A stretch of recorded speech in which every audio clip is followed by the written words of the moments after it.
fadzai mairi orwadziwa nebrutal treatment nemakuliving conditions ari kusanganiwa nawo nevanhu veopposition vana Chamisa Timba nevamwe 78 nekuti abva anyatsokuuya pana pakanyatso kudescribe the situation yanyatsokuoneka kuti vanhu ava vari kusafa muwedha yakadai iri kutonhora nyika yeZimbabwe. Sambinda mashoko ataura notibva wasubscribe like wotina on the bell icon. Tinda paindobva fadzai mairi anyora achiti sending a man to jail in this freezing weather for no reason except that he allowed young people to have a youth day braai at his home is crazy business.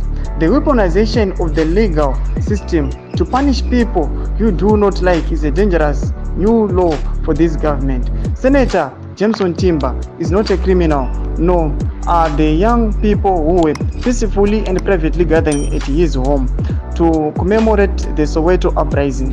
Free them now. We now need new leaders. Doma shikato wanafadzai mairi achiti vakumanaka nematonho vari kuita chando vanhu vachichengeta maseuzi vachimisa mujeri panguva yakadai nekukura kwavaita nekugwadzwa kwavari kuita nokurwa kwavakaita kamwe kwakavhunika maoko nemakumbo.